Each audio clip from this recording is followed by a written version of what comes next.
Game Connect.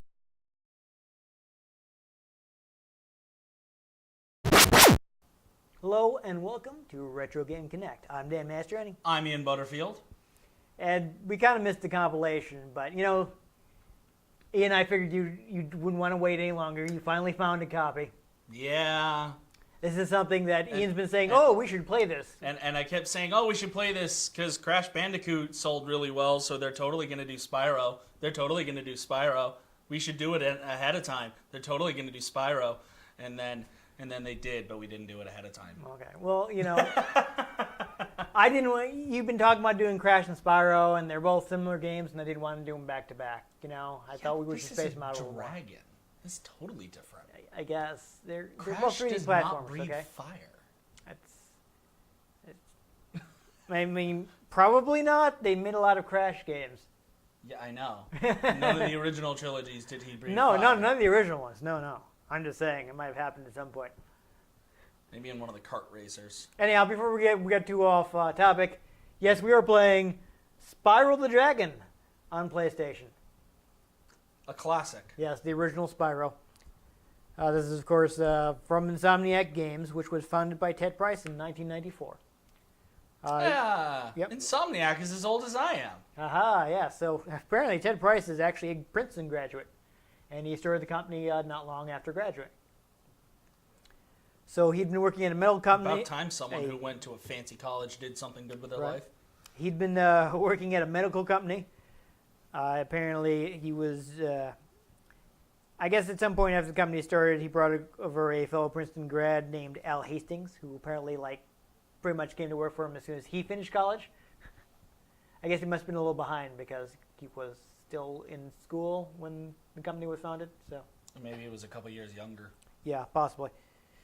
But anyhow, it's fun. So the original name, at least the one they incorporated the company as, was Extreme Software. Because the 90s, you see. Yes. And that is, of course, spelled Xtreme. Because the 90s, you see. Yes, exactly. But they had to change the name because there was already an Extreme Software. Because the 90s, you see. Would you like to know what that Extreme Software did?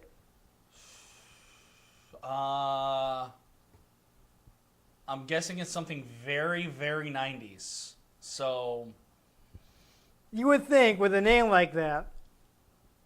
But no, they were a database company. really? Yes. Because, you know, when you think Extreme, you of course think databases? I mean, R2-D2 maybe? He has quite the database and he's rather extreme. I guess, yeah. I don't know. Because, you know, he casually downloaded like half of the archives of the Empire while he was into the Death Star. Yeah, why not? And that's canon. I mean, seemed like the thing to do at the time. But He does those sorts of things the more you read the books. yeah. But it's fun. So they found out that I guess they got, you know, a legal thing from the existing Extreme Software as they were going to E3 to unveil their first game. Yeah, so like E3 95, they were like, we need to pick a new name now. Just on the fly. Yeah. So they had a bunch of suggestions. One of the reasons they went with Insomniac was just it was the first one to clear their legal department. Like, there's no one else using this. Go. That just reminds me of that South Park episode where they're trying to make their own Kickstarter, and they have to come up with the craziest, most weirdest, swear-filled name to be able to come up with a new Kickstarter name because all the other names are taken. And then the Redskins lose their copyright on their name, so they take the Redskins name. Yeah, that was a wild episode. It was great. That sounds like a thing the South They Park just would do. made fun of that team the entire episode. That also sounds like a thing the South Park would do. Oh, yeah. Yeah. Like, the heads of the team show up, and they're like, you can't call yourself the Redskins. You're disgracing our heritage, said the three white guys in the office. Yeah. Oh, I love jokes like that. Yeah, but apparently it wasn't even their first choice. They was just like, we can use this one. Let's go. It was their first usable choice. Yeah. And it was just the first one that they knew that they could use, and they're like, we have to present the game. We need to tell people what company we are. Probably like standing Insomniac backstage. Games, let's go. It's just standing backstage. What was the decision? Insomniac. We're Insomniac Games. Yeah. Well, at that point, I don't think they were on any stages. Still. But their first game was actually basically a Doom clone called Disruptor. Nice. And I don't say Doom clone in the sense that it was at the time where people were calling all first-person shooters Doom clones. It was just like straight up. It Doom was like very, reskin. very Doom inspired. They all really liked Doom, and they're like, let's do something like that. So it was a Doom clone in a literal sense, in that they were basically copying Doom. Yes. Nice. Yes. Fun fact: it actually started on 3DO. It was going to be a 3DO game. Dear God. Not because they necessarily thought the 3DO was a great platform, but because they had just started a company, and 3DO would actually sell them a development kit at a price that they could afford. Yeah, so it's like, not only was Sony's more expensive, Sony was like, who are you? Star-Lord, man. Yeah, exactly. It's like, yeah, Extreme Software, don't they make databases? We're not selling you. We're not selling a development kit. No. And no. now they're best buddies. Yeah, but Now Insomniac has made them a lot of money. yeah, but partway through development, they're like, oh, 3DO is not doing well. This could be a problem. So they'd actually shopped the games of several publishers. They're basically the last one they went to was Universal, where they met with Mark Cerny, who I guess saw something in the company and the game, was like, yeah, sign on with us. And people may say, hey, this story sounds familiar to your story about Crash Bandicoot. And fun fact is, Price is actually pretty sure that they were there the same day that Naughty Dog was pitching what at the time was still called Sonic's ass. So basically, two teams. No, I'm sorry. That wasn't. They were showing off Way of the Warrior, not Crash, because they hadn't come up with the Crash. Ah. Yeah. I was gonna say, so basically, two teams that will go on to become legendary in the industry showed up saying, "Look at our 3D platformers with marketable characters. Yes. No. Give us money." Though they did both go there to show them 3DO games, so that is a fun coincidence on the same day. And much like with Crash, I mean, Cerny gave them a ton of advice. They were like, "Yeah, we are so lucky to have his help on this game because he does so many things." Apparently, he actually went and did level designs for them Wow. on like several of their early games. See, I like these stories about like games that just people had passion for and everybody just kind of chipped in because they were like, "This is really cool. Let's keep doing this." I mean, I think we probably mentioned this in the Crash episode that Cerny has been around. Like, he's the guy that did Marble Madness in the arcade in the 80s. Wow. So, I mean, nowadays he's like chief architect for PlayStation hardware or something like that. I know he's very instrumental in the design of the PlayStation 4. Not that he's a hardware guy, but as a software guy, he's like, this is what software guys want. This is what the PlayStation 4 should be able to do. He can sort so of that developers will want to develop on it. bridge the gap. Yeah. And honestly, he's at Universal. They're also were like, hey, yeah, 3DO probably not a good idea for Disruptor. Why don't we move it to PlayStation? Since they were now working for a large publisher. Sony would sell them the development kit and Universal would pay for it. Yes, they could actually get a PlayStation development kit. So there was more information on Disruptor, but that's not really relevant to Spyro. Just move on to say it didn't do that great. Team was like, yeah, this game doesn't really seem like it has legs, so let's do something different. They were kind of thinking about doing something more lighthearted. Just kind of got their foot in the door. I actually got a suggestion from Cerny. Was like, why don't you guys try going after the family market? Like, Nintendo's pretty much got it sewed up. Sony doesn't have anything that's challenging them. Nope. So this is your chance to go in with a great family game and give Sony something to fight back against Nintendo with in this area of the market. Yep. And so fun thing is Spyro, the early concept was kind of inspired by the movie Dragonheart. Actually, it started out as something a little more... Actually, I've never seen that A movie. little bit more serious. I have, but not recently. It's a movie...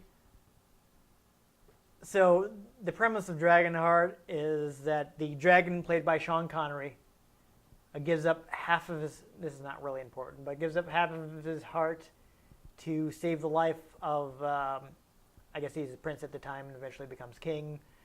But that guy turns evil, so the hero of the movie has to team up with the Sean Connery dragon to defeat him. Interesting. Yes. It's Yeah, been a while. I'm a dragon. I'm pretty sure I've seen it, but not recently. So, yes, Sean Connery dragon is quite upset that he saved this kid and he turned out to be a tyrant. So you know the hero who I totally forgot who played the hero, some well-known actor, but has to win him over because he's like, humans. Ah, yes. I gave him half my heart, and look what he did. But anyhow, you know, since they were thinking, okay, Sony needs a mascot, that's part of why they went cuter with Spyro. But still had that 90s edge. I mean, look at that eyebrow. Oh yeah, watch out, he's quirking it.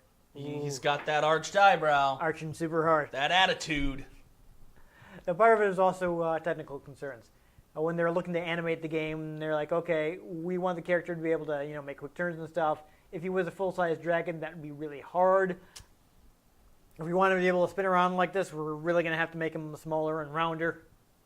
Yeah. So that's part of why he did that. Apparently, Hastings, who like the first ever employee, had come up with a new engine that was actually really good at open worlds, like pretty good draw distance, at least as far as PS1 games go. And so they're like, well, the dragon character would actually be really good for this because he can fly or glide and cover all this large distance that we have. Yep. And therefore, we got Spyro. Yeah, it's kind of, that came together. And as you actually mentioned, I think, during our Crash episode, Probably. like, why is Spyro purple? Well, the reason Spyro is purple is because the stages they were coming up with, a lot of them are pastures and green-filled fields And he full was of green. grass, and they originally wanted them to be green, and like, oh, you can't see Spyro half the time. Yeah. That's a problem. So, for a couple different reasons, he decided to be purple. Obviously, the most obvious one is purple's not going to blend in with grass. No, not at all. At Least not on Earth. Yes, really, what environment were they doing that purple wouldn't stand out from? It was Sunsets. It was a color that they weren't using in the environment. Yeah. Also, there's like, hey, none of our competitors are putting out mascot characters that are purple, so it's going to stand out in that regard. You got your red and blue with your Marios. You got your blue with your Sonics. And you got your orange with your Crashes. Yep. It brought out the detail and textures they were using in the character. Yep. And lastly, they just thought it was bright and fun. Yeah. They're going after a younger market. So like, yeah, they're like, people are gonna like purple. Purple looks good. I like purple. Yeah. So though, of course, this was a later game. So Mario 64 was out. So they did take some inspiration from Mario 64. They specifically called out the fluid responsive move system. Mario 64 has very tight controls. Mm-hmm. And Mario has a lot of moves in Mario 64. They added like his triple jump. He can slide. He can do all kinds of things you couldn't do in previous games. Well, you can slide in Mario. Move games, in 3D. Yes. So they took some inspiration by that. And that another parallel with Crash is the music was again composed by an outside composer. Wasn't it like the drummer for Devo or something? It was a drummer from The Police. The Police. Yes, the musician from Devo was Crash. Right. But he technically didn't. He oversaw it, but one of his employees really did all the work on the crash. But this was like straight up the dude from the Police. Yes, Stuart Copeland, from the drummer of the Police, did the composition. And it's been a while since I picked this up because I keep getting distracted playing Horizon Zero Dawn instead. But I remember the music in these games being fantastic. Yeah. A fun fact, actually, apparently he actually matched the music to several of the levels, but for whatever reason, Insomniac did not use it that way. He doesn't know if they just didn't realize that he'd done that, or if they just decided that it worked better the way they had it. But yeah, the music is not matched up to the levels that he intended it to be. Interesting. Yeah. Kind of odd. Other than that, just again, a lot like Crash, Universal sublicensed the game to Sony, who published it themselves and just really pushed it really hard. Tons of advertising for it. I mean, they were crediting thank you to Sony for pushing this game so hard. Well, also, I remember making us a household name. Yeah, I remember when I first got my PlayStation 1, it came with a demo disc. And one of the demos was Spyro the Dragon. Oh, absolutely. And like that got me hooked. I've never owned a Spyro game in my life, and I'm pretty sure that I have played a demo that I got from like an official PlayStation magazine or something. Yeah. And actually, the first Spyro game I actually ever owned was Spyro 2, Ripto's Rage. Yes. Which I actually know a few things about that, but we'll probably do an episode on that one. If you get a copy of it, I guess. Yeah, you never know what I might find. But one of the things I actually found just trolling through the internet, and it just happened to come along, is there's actually adaptive difficulty in this. And literally it just changes like how the enemies attack, how many sheep there might be to harvest for their butterflies or whatever. So basically, but it does it very subtly. That's a very strange sentence out of context. Oh, yes. But what it'll do is essentially if you keep dying, eventually it'll make it just a little bit easier. Yeah. So you'll get that sense of accomplishment like, I finally beat it, but the game kind of threw you a bone. Yeah. Which is something the Crash series also does. Yeah. Which is fun. Though I couldn't find out whether they did that for as I mentioned in the previous episode, I should say it wasn't clear to me from the interview, what I was reading, whether they did that for the first game or that's something that they brought into the series later. Though I guess they must have done it for the first one in the Spyro's case. So let's play. Yes. Well, depending on how well you do, we may or may not see that. Well, and it also will make it harder if you're doing better. Oh, okay. Yeah. So we'll either way. Well, I guess we might not be able to recognize it, but it'll be there. Let's have some fun. All right. Huh. It occurs to me I never tested this disc. Aha. Well, we're about to. But speaking of testing things, so this is the first time we are recording using some new cables I've gotten for the PlayStation. Yeah, people may notice we lose signal occasionally. It just, honestly, the recording device doesn't like it when the PlayStation switches resolutions. Like right there. Yes, Just like right did it. there, yes. That is not something we can control, unfortunately. But once we start playing, the game should pick a resolution and stick with it. Should. At which point we'll be fine. But yeah, if things blink out for a moment, that's just because the game switched resolution, and unfortunately, there's just nothing we can do about that. There's some hot jams right there. Yep. Oh, the sound effects in this game are fantastic too. And if it sounds like Roxanne.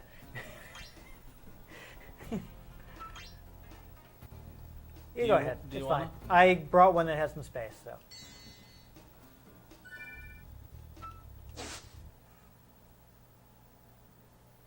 The days of memory cards. Yep. In the world of dragons. Ooh. No narration, huh? Oh. Boom in the chat. Come on now. For a dragon's age. Pay attention. 12,000 treasure, or is it What about this Ganasty Gnork character? Ganasty. Now, I understand he's found a magic spell to turn gems into warriors for his cause. I'll take that question. Nasty Nork is a simple creature. Vampire. He has been contained in a remote I know that voice. and is no threat to the Dragon King. No threat! Besides, he is ugly. That does it. Yeah, Looks like I've got some things to do. So this is, in case people haven't noticed, before they got Elijah Wood to play Spyro. Yes. His OG voice. Yeah, I didn't take down the credits because I'm just looking up some names. Clancy Brown is in this. okay. He plays a bunch of the dragons. I was gonna say, is that who we just heard? 'Cause No, that's Michael Goff, who played Nasty Nork. no, but one of the dragons sounded familiar. I'm wondering if that was Clancy Brown. Oh, it might have been. Yeah. Yeah, dude, Spyro's played by an older dude in this. That's great. I probably have his voice in my head because I've been watching people play Detroit. Because Lord knows I don't want to play that myself. There we go. Oh no. Active camera. I heard some people say that the camera wasn't amazing in this. Well, you can't control it. Yeah. What? Thank you for releasing me, Spyro. Free 10 dragons in Yeah, the this is Clancy Brown. Then find the balloonist. He'll transport you to the next world. What about Nasty Nork? I'm going after him. Find dragons first. That's all I can tell you. So I'm guessing, well, we just looked at the options. There are sadly don't seem to be any subtitles. Is that? Oh. No, that's convenient.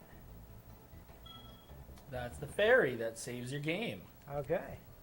Yeah, save fairy, sure, why not? So is this something where we'd have to read the manual to explain why it is Spyro can save them? I don't remember. Because it just kind of went right into it. Whoa. This camera moves around a lot. I don't think I would have enjoyed this game too much. I want to say Ripto's Rage made the camera, well, look at that. Calm down a little. Yeah. Well, I think they made it, because I can't control it. Yeah. But, look at that. Even though the gems are past the render distance, it lets you know there's gems over there, because you can see a little sparkle. Nice. I like that. It's good game design. Delvin. Where's Nasty Nork? I'll torch him.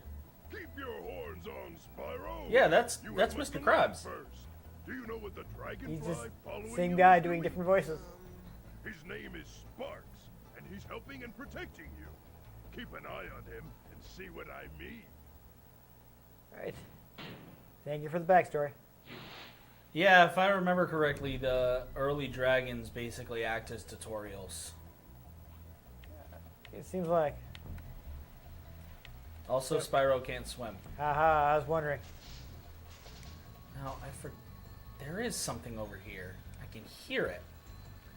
I mean, we got some nice PlayStation texture warp, so it's hard to tell if there's supposed to be anything moving there, if it's just No, I want to say this is one of those things you have to come back to. yeah, you might need a power up. I don't think it's a power-up, because the power-ups... Well, an additional ability, I should say.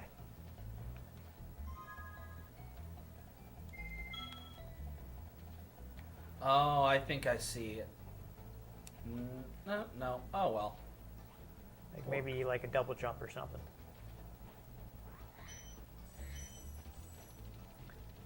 So, since you kind of already knew what to do and just started doing it, maybe you should explain to the folks at home Spyro's attack methods. Okay, yeah. So.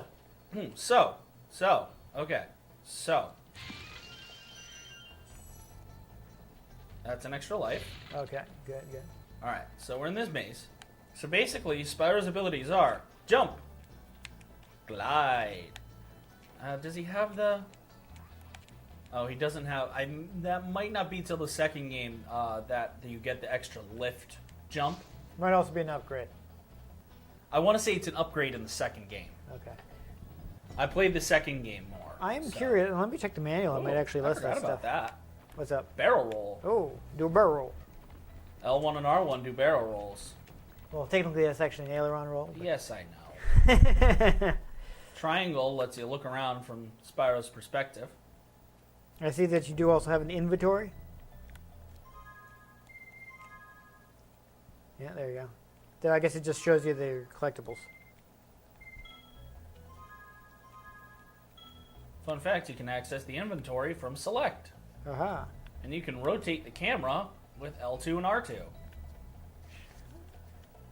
Okay, Which so is- you do have some control over it. Awkward. Well, consider that they did have to support the Analog. digital controller. Yeah.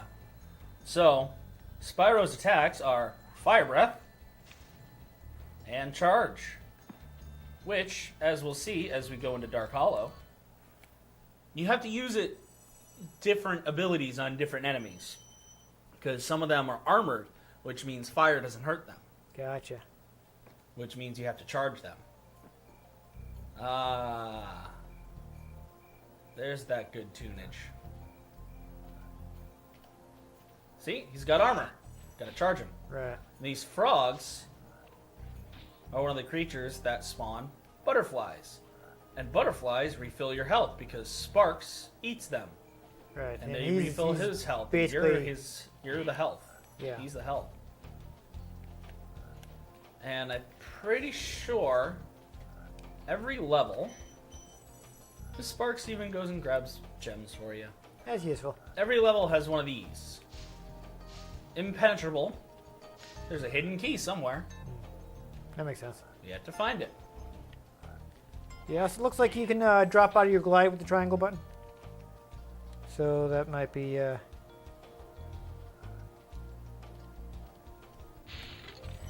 be useful. Oh, I remember these guys. Other than that, So these armored, ugly Snorlaxes here with pots on their head. Gotta attack them from behind. aha. You drop like a puzzle piece or something? No, just a bigger coin. Okay. Or a bigger gem. I only saw it quickly, so I didn't get a good look. So he's impenetrable to the charge, but the fire hurts him. Yeah, because he's big. Yes. Yes, so this doesn't mention upgrades at all, so either you can't get them or they're a surprise. Oh, hey, look, that key I was talking about. Oh, there you go. How convenient.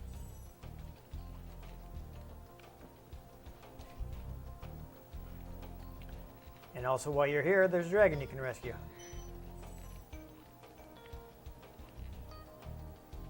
Honestly, this game is just so easy to relax and play. Yeah. Husband, huh? Spyro, want to know a secret? Use the triangle button when you want to zoom in and look around. Oh, your secret's safe with me. All right, so that one wasn't Clancy Brown. I'm surprised. Not everybody can be Clancy Brown. Well, it seemed like they were, is all I'm saying. No, I looked at the IMDb. There's there's a few people that play a buttload of dragons. Yeah. Well, you see, actually, honestly, you see that with a lot of cartoons. They will have a. they Yeah, just- look at Family Guy. Yeah. They will have a small cast doing a lot of different voices. I mean, half the incidental characters, if not more, in Futurama are just Phil Lamar. Yeah. Who also plays Samurai Jack? Back to the past, Samurai Jack. Yes. Watch out. I believe lighting the fires holds a secret. Are there more, or just those two? I believe there's more throughout the level. Oh, okay. Yeah, because it seems like it should do something. Warp. Oh, awkward. You were doing so well. I tried dropping. Ah. In reality, perhaps you should simply have finished your glide. Derp, derp. So it seems like, at least at this point in the game, you don't have any way to get height back after you started gliding, so you have to take that into account when you're making long jumps. Yep. I do like that you don't have to be right on the gems to pick them up. Yeah, Sparks picks them up for you. Yeah. And just to demonstrate what happens when you get hurt in this game. That. Yeah. So Sparks changes color. Sparks is now blue. When your low health is green, Yeah. and then Sparks dies, Okay, you should probably... and that's how Sparks recovers health. There you go. Okay. And this is, you know, an old 3D platformer, so of course, what is it truly? Collectathon. Correct. Collect everything you possibly can. Collecting all of the things. Yeah.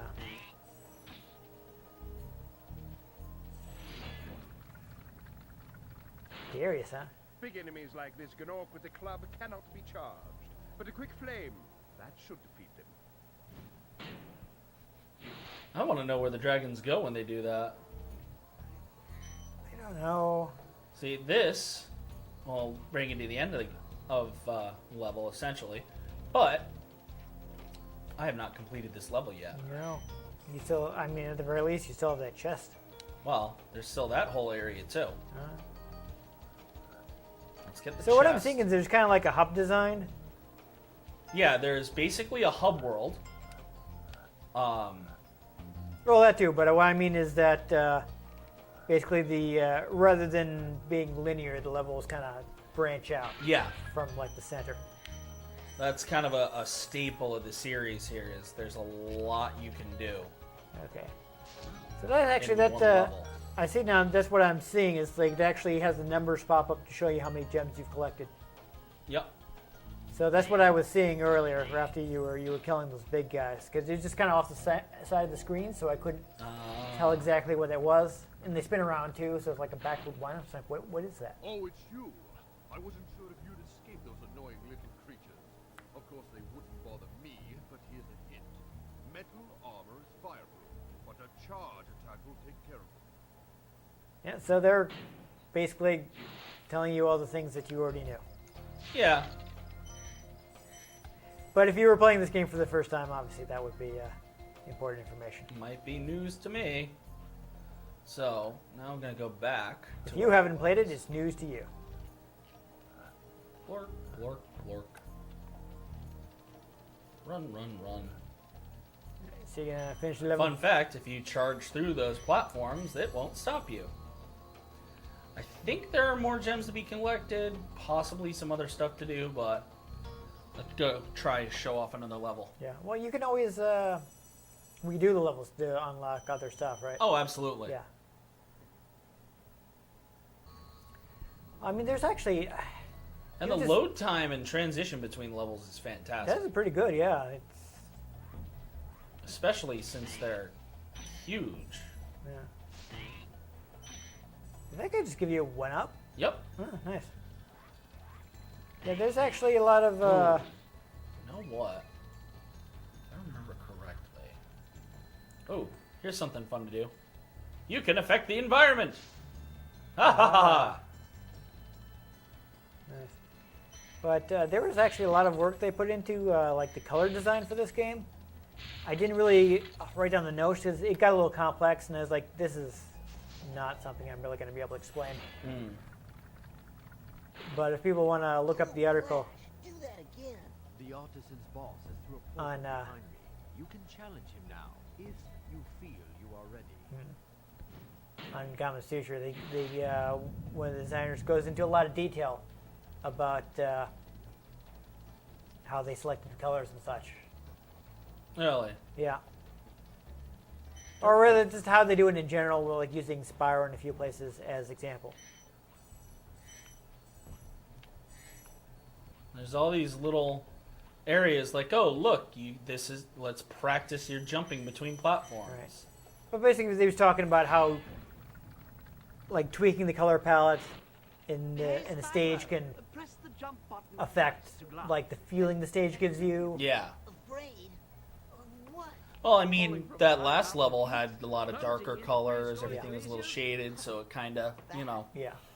And then there'll be Created stuff a that like mood. this seems like a good idea, but then you put it in the game, it doesn't look good, so they had to do a lot of iterating to make sure that all the color actually worked in game. Yeah. I'm trying to find, if I remember correctly, there's an area here where there is an egg thief. Ah, That's another, I saw that in the manual. yeah, that's another thing in this game is egg thieves. It's saying that you have to get them before they disappear forever. I imagine they will respawn. They don't really disappear forever. Because that doesn't sound very fun. Like, oh, you missed it. You're never gonna rescue this egg. Like, oh, And you got these little whirlwinds. yeah, that's neat. Oh, there's a level up here. There is. But I'm guessing you're gonna collect the treasure chests first instead, or you can just completely miss. You know, Yeah. whatever works for you. I'm gonna try looking in one more area to see if I can find the egg thief real quick, and then I'll grab a level. Yeah, let's do at least one more level, and we can. I love the noise for the charge. The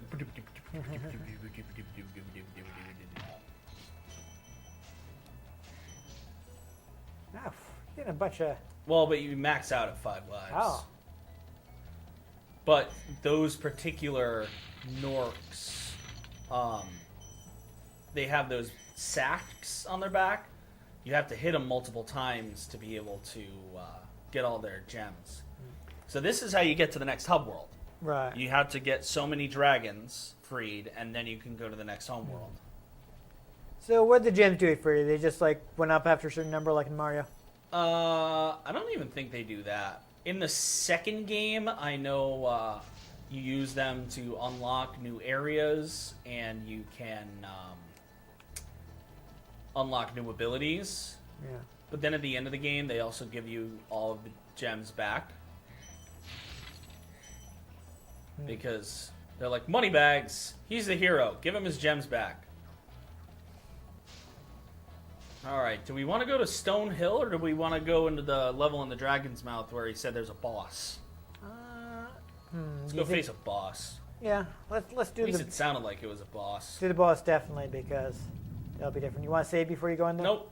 Okay. You're very confident. I have 5 lives. Okay.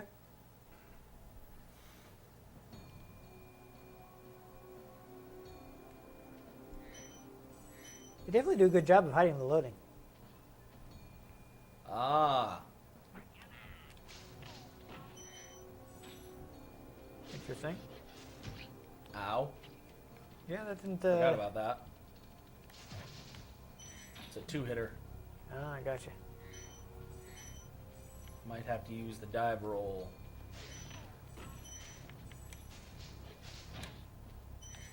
I like how you actually kind of, the first hit you burn them, and then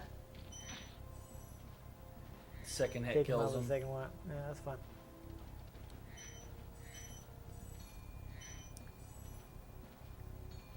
But they're charge proof too. Yeah. And they also give you a half a second to be able to respond to their presence. Right. Warp. So, I see that the count is, Gets reset every time you change levels. yeah, I guess that's so you, is there like 100 in every level or something? Oh, there's a certain amount in every level.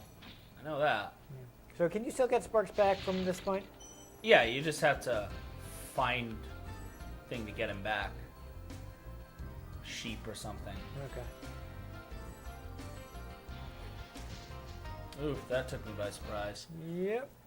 And there's those steel chests over there too that are You immediately got, Oh, you have to collect like 4 of those to get a new life or something. Okay. That's what it is. But since there's a finite amount of gems in each level, maybe they're giving you trouble. Yeah, I see that there's kind of have a counter on the life thing. Which I Maybe guess you got to make a full circle. I forget. showing you how close you are to getting an extra life. And since there's a finite amount of gems in each level, killing enemies multiple times doesn't give you more gems. It gives you the things for extra lives instead. There's the strategy. Okay, you got it now? Fire, then jump fire. Fire, then jump fire. Let's go show off those steel chests. Right. And try not to... Fire, then jump fire. Ah! Awkward. But also mildly hilarious. So how do you... so whatever hits him, he gets smushed? Well, both things that have hit me so far have, like, come down on me from above. So he does have different reactions to different kinds of attacks. Pretty sure. Probably. Sparksy boy. I guess we'll see. Nevin. Nasty Nork has put one of his most devious henchmen in charge of the artisan world. Bring 'em on. I think I smell a barbecue. Be careful, Spyro. This boss has many tricks up his sleeve. He almost sounded like Plankton. I wouldn't be surprised if they like use the same actor or something.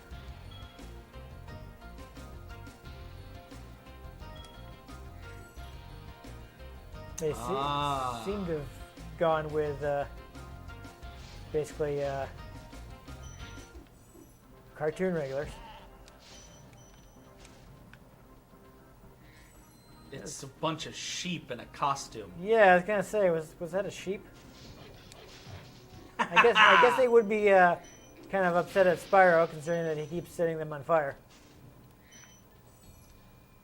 This is one of those multi-stage bosses. All right, come at me, bro hammers. Yeah, it's looks like you were ready for him. Yeah, and some things will give you multiple gems, and it does that little do do do do do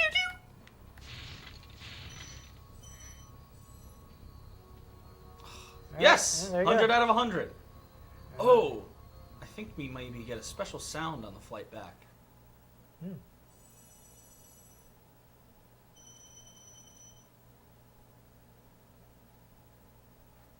Nope. Yep. Oh well. Maybe you had to have more collectibles. Yes, Sheep. Alright, you should get the other one. You still have another. Oh, never mind.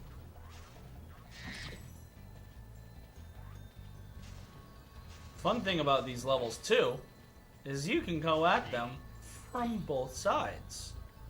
These portals. Ah. Do they? I assume they take you to the same place, though. Well, yeah. Yeah. So, what does collecting all the gems in the level get you anyway? Collectathon. It's just do it. Completion. Yeah. It would be nice if we could get a bonus level. I don't suppose you know where any of those are. I think what I just played is kind of a bonus level. I think they're like apparently they're hidden boss levels, or not boss levels, but bonus levels. I can't think of any off the top of my head. Yeah. I mean, I'm just going by what it said in the manual. Like I said, I played Ricto's Rage a lot more than this one. Yeah. Ah! I hear one. Oh, like what? Like bonus? No. An egg thief. Ah, well, see if you can find that then. That nah nah nah nah nah. That's an egg thief. Spyro, my friend, how about a hint on gliding? You bet. For the longest glide, press the X button at the top of a jump, and try pressing the triangle button to drop down in mid-flight. I feel like it's kind of obvious, but you know, every game is somebody's first. Oh, yeah. But, also, I'm one dragon away from being able to unlock the next area. Okay. The next hub world. But, There's okay, a so, treasure. Oh, never mind. I was gonna say there was a treasure behind you. this is it. You gonna get that egg thief? Yeah, he's up here. There he is. All right, get this guy. Maybe rescue one more dragon. Oh, Ah, that's right. You gotta flame him. see me, you can catch him. Blasted. Oh, awkward. Fell off the scenery.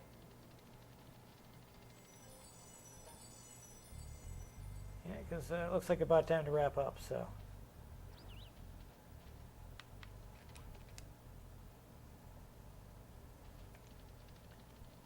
Yeah, I love that cartoony noise. That Hanna-Barbera run noise. Yeah, it definitely seems to be, well, especially with the fact that they're getting a lot of animation voices, seems to be kind of the aesthetic they're going for. I think you move only slightly faster than he does. Yeah. Looks like it is taking a little while to catch up.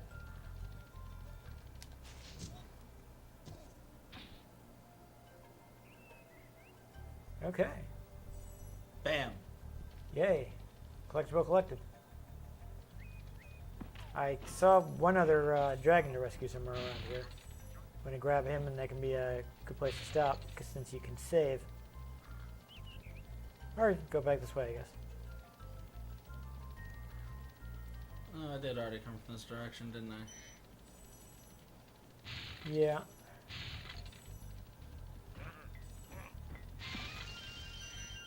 Oh, well, that was interesting. Oh, you got an extra life. So there you go.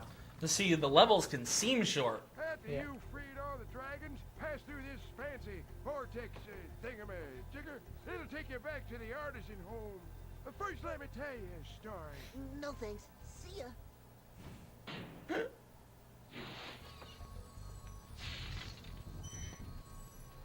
And Okay. different colored gems are worth different amounts. Right, yeah. Anyhow, I think that's pretty good. Yeah. Ah, so that's Spyro the Dragon. It's there are only so many mechanics in this game because it's an older game. It's Yeah. the first of its, it's an early part of the genre and the first of its franchise. I feel like they were keeping it simple too, since it was targeted toward younger players. Yeah. But I know Ripto's Rage, the second one, introduces way more mechanics, introduces upgrades, and you can pick stuff up and spit it out of your mouth. Heck, you can play hockey. Sure, why not? I mean, Yeah. I feel like the only thing we didn't get was we didn't find any of the bonus stages. Yeah. So I would have liked to show that off, but we didn't know where they were. So And at the same time, it's your standard collectathon. It's just got a really nice aesthetic and really good gameplay, good music. It's just a good time. the graphics are very clean. Yeah. Good amount of detail for a PS1 game. Yeah. I mean, you got some of that PS1 warping, but that's happened in pretty much everything. It was one of the quirks of the hardware. Yeah. But like I was pointing out earlier, even though stuff was in the distance, you could tell that you needed to go there because you could see the little gem sparkles. That is, and I'm pretty sure they do that even in long distance stuff.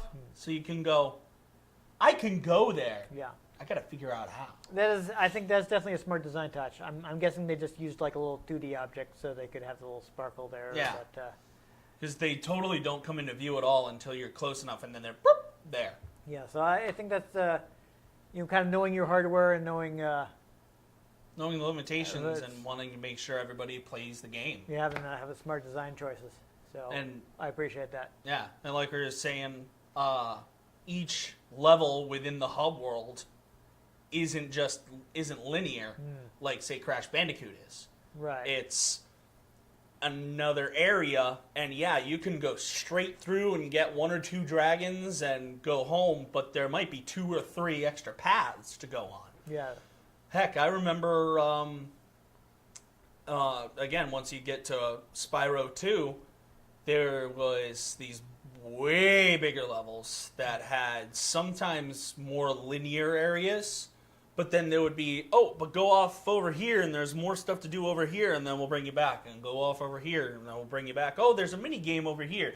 Oh, you can do a mini quest for this guy while you're doing other quests. There you go. So they definitely upped the complexity of the formula. in the sequel, yeah. Absolutely. This was clear, like pretty basic, but that's not necessarily bad as long as it's well made. Yeah, it's pretty tight controls. I got used to the camera, even though I wasn't controlling it, setting it to active. It actually moved pretty well. Yeah. Only every now and then did I have to use the triggers to move it. Yeah, I mean, I played some games where you have to really babysit the camera, so Yeah. that didn't seem too bad. Though it did move a bit more than I like. I was getting like a little, I hope we're not going to be playing this too much longer. But yeah, I mean, I think this predates power-ups and all that, because like in the next game you can get a power-up that makes you just fly properly, that lets you shoot fireballs, that supercharges your charge. Yeah, I didn't see any mention in the manual of any sort of power-ups, so I think this kept things basic, and they built on the formula from there. And I mean, really, if you want to play the game, get the Reignited trilogy. Yeah, I mean, we haven't had a chance to try it yet, but it's probably fine. Yeah. I mean, if it's anything like how they did Crash. Are these the same people doing it? I think so. So that's probably... Yeah. They did a good job on Crash, so if it's the same people, I'm sure it'll be good. It or will, because it's already out as of people watching this. So yes, we shouldn't normally say. I'm the one giving away when we're shooting this. Yeah. I actually managed to keep it together on this. Okay. But yeah, it's a classic. Honestly, if you start playing this game in particular and you're like, this is getting a little boring, just go right to Ripto's Rage. Yeah. You don't really miss much for story. You know, this has the basic, you freed all the dragons and defeated the bad guy story. The next one, you have more companions, and there's even a skateboarding minigame. And there's a cheat code that you can turn the skateboard into a squid, and I'm pretty sure that was the entire premise for Splatoon. Like, it has a more expanded cast, more NPCs in each world that you go talk to, instead of just you go to the world, you kill the people and free the dragons. You go to the world and someone's like, Spyro, we need help. And this he was just like, I'm gonna get that guy. Yeah. He's kind of like a Scrappy-Doo type character. Yeah. Like, let me at him. Let me at him. Let me at him. Puppy power. Oh Lord. Everyone's favorite Scooby-Doo character. Yeah. Being facetious. So everyone's favorite Scooby-Doo character to the point where he was the villain in the first live-action movie. Yeah. Only seems fitting. Yeah, it's not popular. Anyhow, though, it seems to be a pretty good start for a long-running series. Long-running series, and yeah, sure, it kind of got dismantled by Skylanders, but who knows? Maybe. I mean, at least Skylanders is actually good from what I hear. So, even if poor Spyro is gone from being the hero to being Spyro's in Skylanders? Yeah, to being also ugly. I don't know. I didn't pay a lot of attention to Skylanders. So I've seen some of the toys and I'm like, heh. But my sort of hope with like Crash doing so well with his Insane trilogy and the Reignited trilogy, you know, hopefully doing really well, that maybe we'll sort of get a return to form for some of these characters. Maybe. I mean, obviously, I'm pretty sure that the original developers are not going to go back to it. Both Naughty Dog and Insomniac have moved in completely different directions, have different things going now. Oh, yeah. Naughty Dog is basically creating, like, some of the best games on the market now. Like, basically, Naughty Dog says, hey, look, a game, and it's just a solid gold disc. They're doing well in popularity. I'll tell you that. Yeah. Yeah. I mean, I'm trying to. some people that are jerks are not so happy about Ellie's sexuality in The Last of Us 2, but I think that's hilarious. Who cares? I mean, who cares in real life, and who cares even less when it's a video game character? Some people are just not as progressive, I want to say, but at the same time, like, should just be accepting of other people's choices in life. How does it affect you, you know? Exactly. That's the only thing that's bothered me about people being all upset about gay marriage is, like, it's not like you can only have one or the other. It's not like, oh, we legalize gay marriage, we have to make straight marriage illegal. Yeah. You can have both. Who cares? Yeah. But you know what? All the people that won't buy the game because they have some issue with that, screw them anyway. Whatever. Who cares? Anyhow, that's a totally different topic. Yeah. Spyro's pretty good. Spyro's pretty good. Spyro 2 is even better. It's received a remake. You can play that. Spyro Year of the Dragon, I wasn't the biggest fan because he played as a lot of other characters. I will have to defer to you. Yeah, I felt I haven't played it in a long time, and I feel like the controls for the other characters weren't always the greatest. Yeah, prior to this, my experience with Spyro is playing a demo of I don't even remember which game 20 years ago. Yeah, well, probably the first one. Probably, but it's been so long ago that I honestly don't remember. But I just remember briefly wandering around and possibly headbutting guys. I'm pretty sure I played a demo of something, but I don't remember much about it. Yeah. But the second game gets all sorts of quirky characters and all that, so it's a good time. Yeah. For older gamers and younger gamers. Well, I mean, sometimes if you want just something simple and colorful. Yeah, that you can just relax and have a good time. Yeah, I mean, sometimes not everything needs to be Dark Souls. Yeah, sometimes I'm like, you know what? Sometimes I don't want something complex and adult. Yeah. I just want to be able to relax a little and, like, you know what? I'll watch a cartoon or something because adult stuff is scared of not being taken seriously if it's bright and colorful. So. Yeah, but the fun thing about playing a game like this is you don't have to take it too seriously, and it triggers that little thing in your brain that says, hey, you accomplished something, even though you can't accomplish anything in life. I don't know. It would be nice if we knew what getting all the gems is nothing. It's got to do something, like get you a secret ending or something. I think it does get some sort of secret ending, but I really don't remember. I remember in the second game, getting all of the collectibles unlocks Dragon Shores. Basically, Spyro, the entire premise of the second one is Spyro is trying to go on vacation after the events of the first game, except his portal, gets wonked, and suddenly he ends up in this area where Ripto is, and the only way to get him back to where he wants to go is to go around and collect power cells and fight people. So suddenly, oh great, now I have to do all this again before I can go on vacation. And the reward is you actually get, for collecting everything, is you actually get to go on vacation. Yeah, and there's all sorts of crazy stuff in Dragon Falls, and actually if you get all of the collectibles in the game, you get a permanent super fireball upgrade to your flame. Nice. Yeah. You walk at a point where you no longer need it, but hey. Well, yeah, but it's then you can just go back and blow stuff up, which is kind of fun. But yeah. I mean, it seemed like it didn't have too many collectibles, so that's something.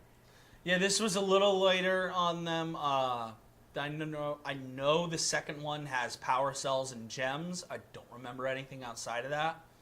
I mean, I know one of the things. People are going to be mad at me that I do not like Banjo-Kazooie at all. But one of the reasons is, why are you collecting all of these things? They're ridiculous. Why do you need to have the puzzle pieces and jiggies and all? Or I can't even remember all the collectibles in this game. It's why? Because it's too much. Yeah. It's why am I collecting this and this and this and this and this? Yeah. Like, At cut a few least- of those out. At least what happens in like Spyro 2 is you'll get these mini quests from people in those levels where they'll be like, "Oh, can you do this for me? And I'll give you a power cell." And that's the whole one of the main collectibles is the power cell. So you go around and do little mini quests for people. Yeah. I don't know. You might have to collect things for them, but they give you the main collectible. Yeah, so it's like, but it's a main collectible and maybe one or two others that all have a use. Yeah.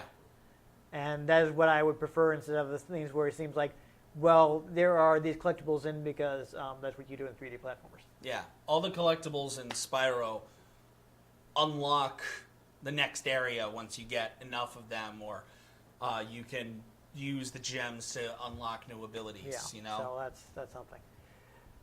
Anyhow, I think we're getting Yeah. kind of, we've covered it pretty well. If we keep going, we're just going to start talking in circles. So, Yep. Anyhow, if you enjoyed us gliding through life, make sure you give this episode a like. If you want to catch future episodes, which may or may not involve dragons, make sure you subscribe to our channel. I've been Dan Mastriani. You can catch me on Twitter at NewTypeCola. I'm Ian Butterfield. You can find me on Yawning. Sorry. You can find me on Twitter at ENG Butterfield. I literally just forgot my Twitter handle for a second there. You can find the show at RetroGameCNCT, Facebook.com/RetroGameConnect, and RetroGameConnect.tumblr.com. Let us know what you thought of the games we played. Let us know if there are any games you'd like us to play. If we can get our hands on them, we might just play them, or we might just torch them. And most importantly, make sure you join us next time on Retro Game Connect.